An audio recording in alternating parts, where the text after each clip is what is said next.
নমস্কার। আমার চ্যানেলের পক্ষ থেকে সকল শ্রোতা বন্ধুদের পাশে থাকার আবেদন জানিয়ে আজকে একটা ভৌতিক গল্প পাঠ করব। আশা রাখছি আপনাদের ভালোই লাগবে। আজকের গল্প সজনীকান্ত দাশের লেখা রিক্সাওয়ালা। সন্ধ্যা অতিক্রান্ত হইয়াছে। সকাল হইতেই থাকিয়া থাকিয়া ঝুপ ঝুপ করিয়া বৃষ্টি নামিয়া জনসংকুল শহরের দৈনন্দিন কাজে ব্যাঘাত জন্মাইতেছিল। পথিকেরা আকাশের খামখেয়ালিপনায় বিরক্ত হইতেছিল। পথ চলিতে চলিতে বৃষ্টি নামে। কোনো বাড়ির গাড়ি বারান্দায় আশ্রয় লইয়া তাহারা কোনো রকমে একটু মাথা বাঁচাইয়া লয়। বৃষ্টি ধরিয়া আসে। ভরসা করিয়া গাড়ি বারান্দার আশ্রয় ছাড়িয়া তাহারা যেমনই একটু অগ্রসর হয় অমনি আবার এক পশলা বৃষ্টি শুরু হয়। সমস্ত দিন মেঘ করিয়াছিল। একটানা না হইলেও বৃষ্টির বিরাম ছিল না। তবুও কেমন একটা গুমোট গরমের ভ্যাপসানিতে কলিকাতার সিক্ত সন্ধ্যা থমথম করিতেছিল। এমন দিনে সাধারণত কেহ ঘরের বাহির হয় না। নেহাত প্রয়োজনে ছোট ভাই বিনোদকে সঙ্গে লইয়া স্ট্যান্ড রোড ধরিয়া কুমারটুলি অভিমুখে চলিতেছিলাম। তখন বৃষ্টি একটু ধরিয়া আসিয়াছে। ভারাক্রান্ত বায়ুস্তর ভেদ করিয়া গঙ্গার ওপারের কারখানাগুলির আলো মাতালের চোখের মতো ঘোলাটে দেখাইতেছিল। ল্যাম্পপোস্ট ও টেলিগ্রাফ পোস্টগুলির গায়ে কিংবা টেলিগ্রাফের তারে তারে সঞ্চিত জলের উপর গ্যাসের আলো পড়িয়া চকচক করিতেছে। পথে লোকজন বা যানবাহনাদির বিশেষ বালাই ছিল না। কচ্চিৎ কদাচিৎ এগাতখানা ট্যাক্সি কিংবা ছ্যাঁকড়া গাড়ি ঊর্ধ্বশ্বাসে কাদা ছিটাইয়া ছুটিতেছিল। দূরে একখানা রিকশা ঠুন ঠুন ঘণ্টা বাজাইয়া মন্থর গতিতে চলিয়াছে। পিছনের আলোটি চোখের সম্মুখে একটি লাল রেখা টানিয়া দিতেছে। বৃষ্টির ভয়ে দ্রুত চলিতে লাগিলাম। নিমতলা পার হইতেই বেশ সমারোহ সহকারে বৃষ্টি আরম্ভ হইল। একটি গাছতলা আশ্রয় করিয়া কোনো রকমে মাথা রক্ষা করিতেছি। দেখি সেই রিকশাওয়ালা বিশেষ শ্রান্তভাবে সেখানে উপস্থিত হইয়া হাঁপাইতে লাগিল। রিকশাখানা খালি। রিকশাওয়ালা সম্ভবত বহু দূরের সওয়ারি লইয়া তাহাকে গন্তব্যস্থলে পৌঁছাইয়া ফিরিতেছে। বৃষ্টি থামিবার গতিক দেখিলাম না। তবু ভালো, একখানা রিকশা পাওয়া গেল। এই সামান্য পথটুকু কয় পয়সাই বা দিতে হইবে। পরিশ্রান্ত রিকশাওয়ালা ততক্ষণে মুখ মাথা মুছিয়া সুস্থ হইয়াছে। কষাকষি করিয়া 2 আনা ভাড়া স্থির হইল। বিনুকে উঠাইয়া দিয়া নিজে উঠিতে যাইতেছি, রিকশাওয়ালা বলিল, হুজুর, 2 জনকে পারব না। বলিলাম, সে কি রে, এই রোগা রোগা 2 জন লোক আর কতটুকুই বা রাস্তা? আগে না হুজুর, পারব না। একটু আশ্চর্য হইলেও চটিয়া গেলাম। বলিলাম, দুনিয়া শুদ্ধ রিকশাওয়ালা 2-3 জন লোক নেয়, তুই বেটা নিবি না কেন? অমন ষাঁড়ের মতো শরীর তোর। সকেগা নেহি বাবু বলিয়া সে সেই বৃষ্টির মধ্যেই বৃক্ষতল ছাড়িয়া গাড়ি লইয়া বাহির হইয়া পড়িল। অমন শক্ত সামর্থ্য লোকের ব্যাকুলতাপূর্ণ সকেগা নেহি শুনিয়া মনটা নরম হইল। তাহার দৃষ্টিতে এমন একটা অদ্ভুত শঙ্কা ও কাতরতা মাখানো ছিল যে আমার মন অস্বস্তিতে ভরিয়া গেল। বৃষ্টি আর গাছের পাতার আচ্ছাদন মানিল না। দাঁড়াইয়া দাঁড়াইয়া ভিজিতে লাগিলাম। রিকশাওয়ালা তখন কিছু দূর চলিয়া গিয়াছে। হাঁকিয়া বলিলাম, 10 পয়সা দিব। সে একবার মুখ ফিরাইয়া দেখিল এবং পর মুহূর্তেই গাড়ি লইয়া দৌড়াইতে শুরু করিল। বহুদূর হইতে রিকশাখানার ঠুনঠুন আওয়াজ কানে আসিতে লাগিল। পিছনের লাল আলোটি তখনও বর্ষাস্নাত অন্ধকার পথে একটি গতিশীল সিঁদুর টিপের মতো দেখাইতেছিল। সিক্ত দেহে পথে নামিয়া পড়িলাম। আমার মনের মধ্যে তখন একটি বেদনাকাতর দৃষ্টি ঘুরিয়া ফিরিয়া জাগিতে লাগিল। কিছুদিন পরের কথা। এলফিনস্টোন পিকচার প্যালেসে ছবি দেখিয়া একটি পরিচিত লোকের অপেক্ষায় হক সাহেবের বাজারের কোণে দাঁড়াইয়াছিলাম। হঠাৎ এক রিকশাওয়ালার সহিত 2 বিপুলাকায় মারোয়ারির বিশুদ্ধ হিন্দিতে বচসা হইতেছে শুনিতে পাইলাম। মারোয়ারি যুগলের গলা উত্তরোত্তর বৃদ্ধি পাইতেছে দেখিয়া ব্যাপার কি জানিবার জন্য একটু ঔৎসুক হইল। কাছে গিয়াই দেখি স্ট্যান্ড রোডের সেই রিকশাওয়ালা। বচসার কারণ, সে দুজনকে লইয়া যাইতে পারিবে না। ওই দুইটি বিপুলাকায় বস্তাকে একসঙ্গে গাড়িতে উঠিতে দিতে যে কোনো রিক্সাওয়ালেরই আপত্তি হইতে পারিত, এবং তাহাতে আশ্চর্য হইবার বিশেষ কিছু ছিল না। কিন্তু পূর্বের কথা স্মরণ করিয়া আমি বিস্মিত হইলাম। সেই লোক, তাহাতে সন্দেহ নেই। মারোয়ারি দুইজন অন্য যানের উদ্দেশ্যে প্রস্থান করিল। রিক্সাওয়ালাকে পরীক্ষা করিবার কৌতূহল হইল। তাহার সহিত ভাড়া স্থির করিয়া তাহাকে একটু অপেক্ষা করিতে বলিয়া বলিলাম, আমার আরেকজন সঙ্গী আছে। করুণভাবে আমার দিকে সে দৃষ্টিপাত করিয়া সে আমাকে অন্য গাড়ি দেখিতে অনুরোধ করিল। দুইজনকে সে লইতে পারিবে না। আমি এতদূর বিস্মিত ও কৌতূহলাক্রান্ত হইলাম যে বন্ধুর অপেক্ষা না করিয়াই রিক্সাতে চড়িয়া বসিলাম। সেদিনও আকাশ ব্যাপিয়া মেঘ করিয়া আসিতেছিল। ঘন ঘন মেঘ গর্জন ও বিদ্যুৎ চমকে কলকাতার চঞ্চল আকাশ স্তব্ধ হইয়া আসিয়াছিল। আসন্ন দুর্যোগের আশঙ্কায় রাস্তায় লোক চলাচল অনেকটা কম। রিক্সাওয়ালাকে তাড়া দিলাম। অবিলম্বে বৃষ্টি নামিবে, শীঘ্র বাড়ি পৌঁছানো চাই। জোরে টানিতে গিয়া রিক্সাওয়ালার গলদ ঘর্ম হইয়া উঠিল। অবাক হইলাম, আমার মতো ক্ষীণকায় পুরুষকে টানিতে এতটা পরিশ্রম হইবার কথা নয়। আগের দিনের মতো একটা অজানা অস্বস্তিকর অনুভূতি মনে জাগিতে লাগিল। অমন বিপুলকায় একটা লোক আমার মতো একটি সামান্য বোঝাকে টানিতে পারিতেছে না। ইহার কোনো সঙ্গত কারণ খুঁজিয়া পাইলাম না। একটা অস্পষ্ট অলৌকিক ভয় মনকে পীড়া দিতে লাগিল। বেচারা দুরবস্থা দেখিয়া মায়া হইল। শুধু বোঝা টানার পরিশ্রম ছাড়াও অন্য কোনো যন্ত্রণা তাহার হইতেছিল, তাহারও আভাস পাইতেছিলাম। নানা কল্পনা করিয়া কোনো কিনারা করিতে পারিলাম না। তাহাকে যথেচ্ছ রিক্সা টানিতে বলিয়া একটা সিগারেট ধরাইলাম। কৌতূহল নিবৃত্তি করিবার যথেষ্ট ঔৎসুক্য হওয়া সত্ত্বেও চুপ করিয়া কিভাবে কথাটা পারিব ভাবিতে লাগিলাম। হঠাৎ চড়বড় করিয়া বৃষ্টি নামিল। রিক্সাওয়ালা চকিত হইয়া উঠিল। একটা বাড়ির গাড়ি বারান্দার ধারে আসিয়া তাহাকে থামিতে বলিলাম। দুজনে গাড়ি বারান্দার নিচে আসিয়া মাথা মুছিয়া বৃষ্টি থামিবার অপেক্ষা করিতে লাগিলাম। রিক্সাওয়ালাকে একটা সিগারেট দিলাম। সে বিনীত সেলাম করিয়া সিগারেট লইয়া ফুটপাতের উপর উবু হইয়া বসিয়া সেটিকে ধরাইল। আমি দাঁড়াইয়া রইলাম। মনের অদম্য কৌতূহল আমাকে ভিতর হইতে ঠেলা দিতে লাগিল। কিন্তু পাছে বেফাঁস কিছু জিজ্ঞাসা করিয়া ফেলি এই ভয় হইতে লাগিল। তাহার নাম কি, কোথায় থাকে, তাহার কে আছে, এগুলি বেশ সহজভাবেই জিজ্ঞাসা করিতে পারিলাম। তাহার নাম মকবুল, হাতিবাগানের বস্তিতে থাকে। এক বৃদ্ধা ফুফু ছাড়া তাহার কেউ নেই। শিশু অবস্থা হইতেই সে পিতৃমাতৃহীন। ফুফুর হাতেই মানুষ হইয়াছে। বিবাহ হইয়াছে কিনা জিজ্ঞাসা করাতে সে গভীর দীর্ঘ নিঃশ্বাস ফেলিয়া বলিল, বাবু, যে বোঝা তাহাকে নিরন্তর টানিয়া বেড়াইতে হইতেছে তাহা লইয়াই সে অস্থির। ইহার ওপর জরুর বোঝা সে বহিতে অক্ষম। বলিলাম, বুড়ি ফুফু ছাড়া তাহার কেহ নাই, অথচ অহরহ বোঝা বহিতে হইতেছে, ইহার অর্থ তো বুঝিলাম না। মকবুল চুপ করিয়া রহিল। আমি তাহাকে চিন্তা করিবার অবসর না দিবার জন্য বলিলাম, একটা বিষয় আমার ভারী কৌতূহল আছে। কিছুকাল আগে নিমতলার ঘাটের কাছে তাহাকে দেখিয়াছিলাম, আজও দেখিলাম। 2 দিনই সে একজনের অধিক সওয়ারি লইতে অস্বীকার করিয়াছে, অথচ সে দুর্বল নয়। ইহার নিশ্চয়ই কোনো কারণ আছে।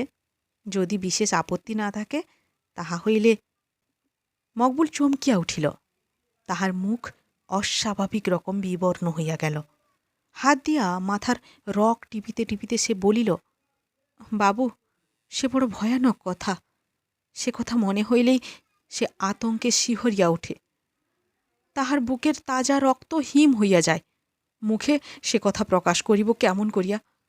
বলিতে বলিতে সে সভয়ে রিক্সাখানির দিকে চাহিল। কি যেন একটা ভয়াবহ কিছু দেখিয়া সে শিহরিয়া উঠিল। পরক্ষণেই সে উন্মত্তের মতো ছুটিয়া গিয়া পর্দা দিয়া রিক্সাখানি মুড়িয়া ফেলিয়া কাঁপিতে কাঁপিতে আসিয়া হতাশভাবে বসিয়া পড়িল। তখনও ঝমঝম করিয়া বৃষ্টি পড়িতেছে। মুহুর্মুহু বিদ্যুৎ ঝলকে কি যেন একটা অনন্ত রহস্য দেখা দিচ্ছে। রাস্তায় জনমানবের চিহ্ন ছিল না। তাহাকে আর একটা সিগারেট দিয়া আমি তাহার কাছে ঘেঁষিয়া দাঁড়াইলাম। কি যেন একটা অজানা ভয়ে আমার মনও পীড়িত হইতে লাগিল। ব্যাপারটা আগাগোড়া এমন অস্বাভাবিক, মাঝে মাঝে সমস্তটা স্বপ্ন বলিয়া উড়াইয়া দিতেছিলাম, কিন্তু সম্মুখে উপবিষ্ট রিকশাওয়ালার অস্বাভাবিক দীপ্তি সম্পন্ন চোখ দুইটি আমার মনে এক অলৌকিক ভয় জাগাইতেছিল। আমি স্তব্ধ হইয়া দাঁড়াইয়াছিলাম। কিন্তু এভাবে বসিয়া থাকা চলে না, বাড়ি যাইতে হইবে। এই ব্যাপারটা সম্বন্ধে বিস্তারিত না জানিয়াও যাওয়া যায় না। বলিলাম, মকবুল, এসব কথা ভাবিতে যদি তোমার কষ্ট হয়, কিছু বলিবার প্রয়োজন নেই। বৃষ্টি অনেক কমিয়া আসিয়াছে, এখন যাওয়া যাইতে পারে। সজোরে আমার পা দুইটি চাপিয়া ধরিয়া অধীরভাবে সে বলিয়া উঠিল, আর একটু দাঁড়ান বাবু। যে কথা 3 বছর ধরিয়া বলিবার জন্য আমি ব্যাকুল, অথচ কাহাকেও মুখ ফুটিয়া বলিতে পারিলাম না, আজ আমাকে বলিতে দিন। এ যন্ত্রণা আর সহিতে পারিতেছি না। নিবিড় সহানুভূতিতে চিত্ত ভরিয়া গেল। ভুলিয়া গেলাম আমি মকবুল অপেক্ষা সামাজিক হিসেবে শ্রেষ্ঠ লোক। তাহার সহিত এভাবে কলিকাতা রাস্তার ফুটপাতে দাঁড়াইয়া আলাপ করাটা আমার পক্ষে হীনতাসূচক। সেই ব্যথাক্লিষ্ট মানুষটির গোপন কথা শুনিবার জন্য উৎকর্ণ হইয়া রহিলাম। মকবুল অতি ধীরে ধীরে থামিয়া থামিয়া হিন্দি মিশ্রিত বাংলায় যাহা বলিল এবং যাহা বলিল না, সবটুকু মিলাইয়া যাহা বুঝিলাম তাহাই ভাষায় লিপিবদ্ধ করিতেছি। মকবুল বলিল, বাবু, আমি আপনাকে ব্যাপারটা ঠিক বুঝাইতে পারিব কিনা জানি না। ঘটনাটা এমন অসম্ভব আর এমনই ভয়াবহ যে বিশ্বাস করা কঠিন। কিন্তু খোদার কসম বাবু, আমি একটিও মিথ্যা বলিব না। আমি আজ 3 বৎসর ধরিয়া এই গাড়িতে একটা মৃতদেহের বোঝা টানিয়া বেড়াইতেছি।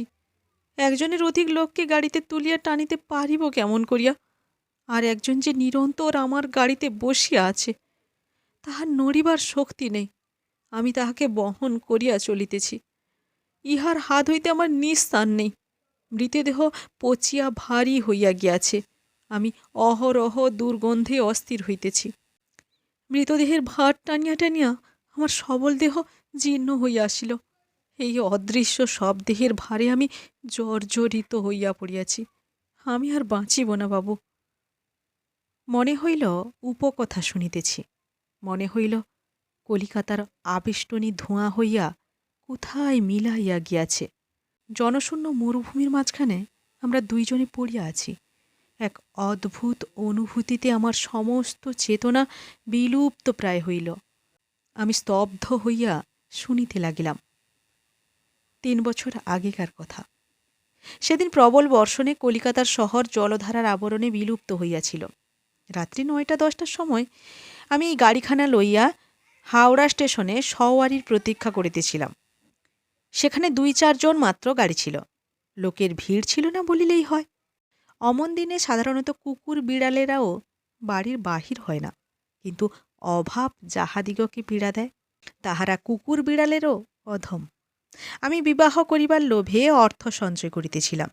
বহিঃপ্রকৃতির সহস্র বাধাও আমার সঙ্গিনী পিয়াসী মনকে দমাইতে পারে নাই। বিবাহ করিবার কি অদম্য স্পৃহা আমার ছিল বাবু, তাহা আপনাকে বুঝাইতে পারিব না। নহিলে অমন দিনে মানুষে ঘরের বাহির হয় না। আজ বিবাহ করিবার বিন্দু মাত্র প্রবৃত্তি নাই আমার।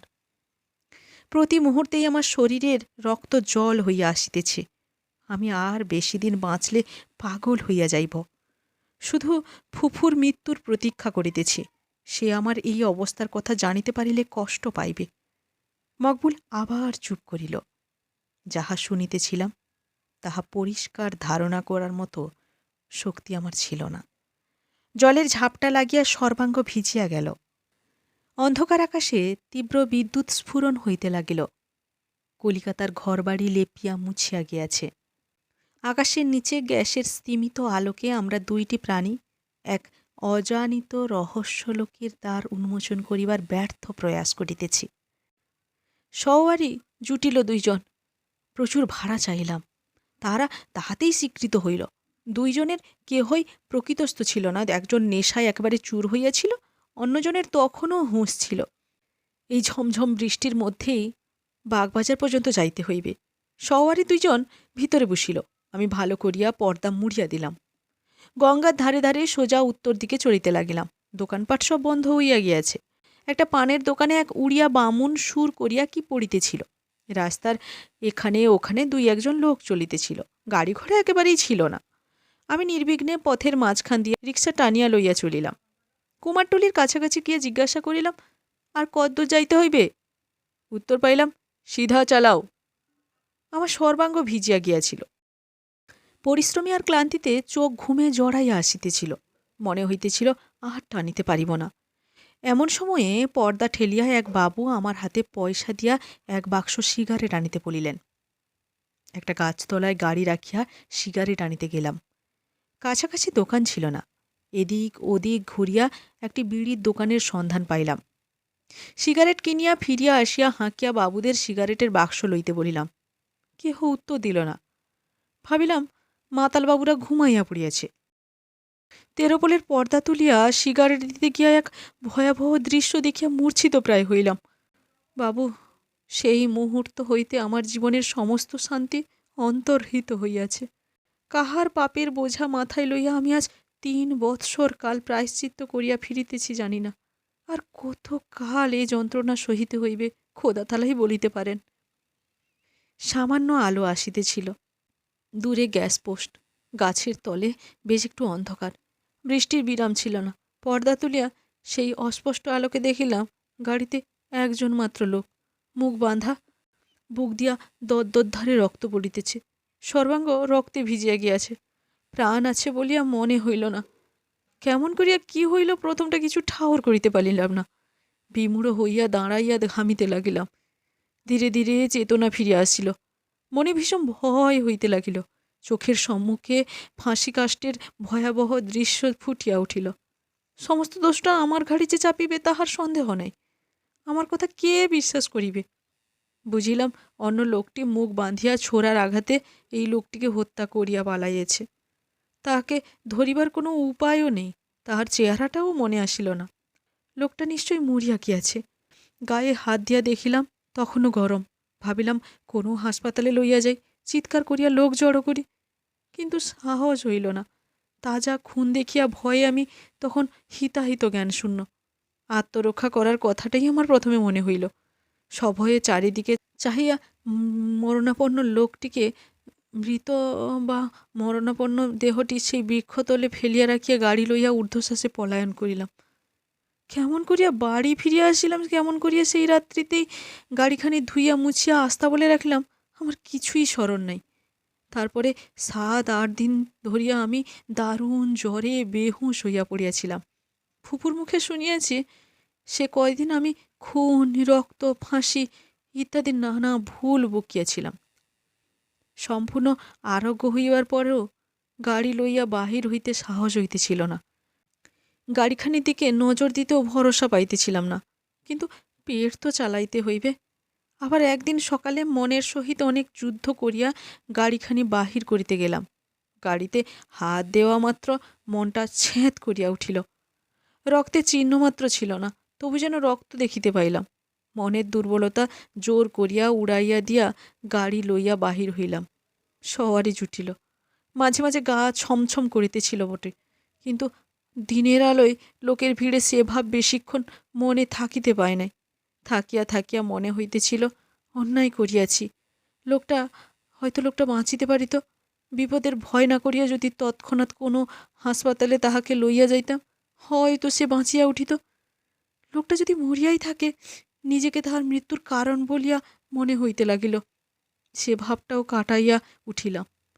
কে জানে, পরের দিকে নজর দিতে গিয়া হয়তো মহা ফ্যাসাদে পড়িয়া যাইতাম। বাঁচিবার নসিব থাকিলে সে এমনিই বাঁচিবে। এইভাবে নানা মানসিক দ্বন্দ্বে প্রথম দিনটা কাটিয়া গেল। সন্ধ্যার আগেই বাড়ি ফিরিয়া আসিলাম। সমস্ত রাত্রি কেমন যেন একটা অস্বস্তিতে কাটিল। ঘুমাইতে পারিলাম না। ভয় হইল, আবার বুঝি জ্বর হইবে। সেই রক্তাক্ত দেহ মুখ বাঁধা লোকটিকে যেন চারিদিকে দেখিতে লাগিলাম। মাথা গরম হইয়াছে ভাবিয়া চোখে মুখে জল দিয়া ঘুমাইবার চেষ্টা করিলাম। ঘুমও আসিল, কিন্তু ভোরবেলায় আবার একটা দুঃস্বপ্ন দেখিয়া ভীষণ ভয়ে ঘুম ভাঙিয়া গেল। সে যেন গুমরিয়া গুমরিয়া আমার কানে কানে বলিয়া গেল, তুই আমাকে খুন করিয়াছিস। আমি আল্লাহ নাম স্মরণ করিয়া উঠিয়া বসিলাম। সেদিন গাড়ি লইয়া বাহির হইতে যাইব, মনে হইল কে যেন আমার পিছু লইয়াছে। পিছনের পথের উপর যেন রক্তের দাগ দেখিলাম। হায় আল্লাহ, হে কি হইল! কাহার পাপের বোঝা কাহার ঘাড়ে চাপাইলে তুমি? আমি যেখানে যাই সেখানেই যেন কোনো অদৃশ্য কেহ আমার পিছু লইতে লাগিল। ভাবিলাম, আমি কি পাগল হইয়া গেলাম? বুঝিলাম আমাকে ভূতে পাইয়াছে। ওঝার কাছে গেলাম। সে অনেক ঝাড়ফুঁক করিল, কিন্তু কিছুতেই কিছু হইল না। সে আমার পিছু ছাড়িলই না। মকবুল চুপ করিয়া গামছা দিয়া কপালের ঘাম মুছিল।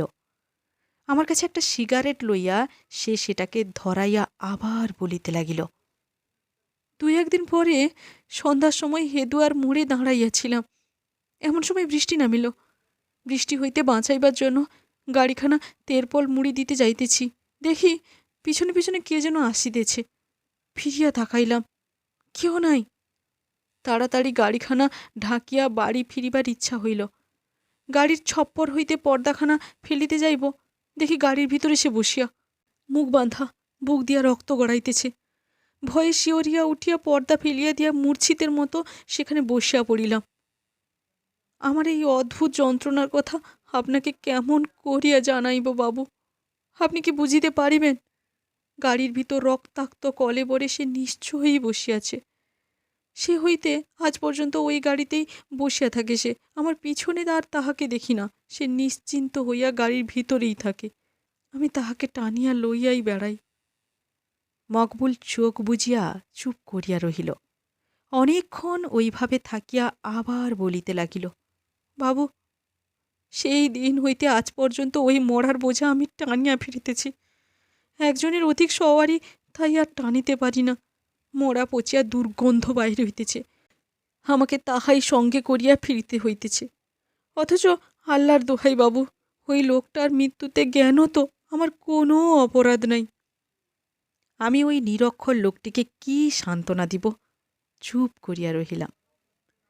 বাবু, বোঝা সব সময়ই বহিতে হয়। বর্ষা রাত্রি ছাড়া অন্য সময় ওই মৃতদেহ আমি দেখিতে পাই না। দেখিয়া দেখিয়া বোঝা টানিয়া টানিয়া অনেকটা সহিয়া গিয়াছে, কিন্তু আজিও মাঝে মাঝে ভয় পাইয়া উঠি। ভিতরে ভিতরে আমার শরীর জীর্ণ হইয়া আসিয়াছে। এই দুর্বিষহ যন্ত্রণা আমি আর বেশি দিন সহ্য করিতে পারিব না। এই গাড়িখানি ছাড়িয়া দিবার সামর্থ্য আমার নাই বাবু।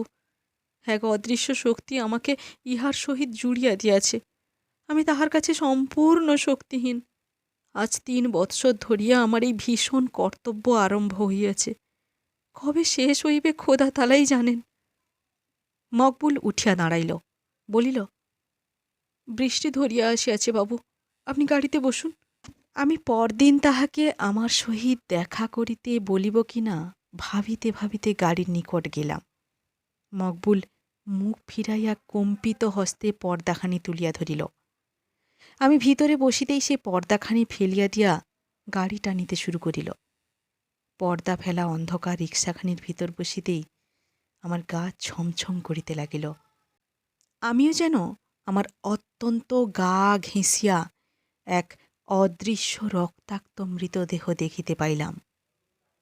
একটা পচা দুর্গন্ধও নাকে আসিতে লাগিল। সভয়ে পর্দা তুলিয়া ফেলিয়া মকবুলকে রিক্সা থামাইতে বলিয়া বলিলাম, আমার বাড়ি বেশি দূর নয়, আমি হাঁটিয়াই যাইতে পারিব। রিক্সাখানির ভিতরে চাহিবার আর সাহস হইল না। মকবুল বুঝিল, একটু শীর্ণ হাসি হাসিয়া গাড়িখানি তুলিয়া ধরিয়া মন্থর গতিতে চলিতে লাগিল। আমি সেখানে স্তব্ধ হইয়া দাঁড়াইয়া রহিলাম। রিক্সাখানির দিকে চাহিবার সামর্থ্য পর্যন্ত আমার হইল না। বহুক্ষণ পর্যন্ত রিক্সাখানির ঠুন ঠুন আওয়াজ কানে আসিতে লাগিল। সে রাত্রে ভালো করিয়া ঘুমাইতেও পারিলাম না। নমস্কার।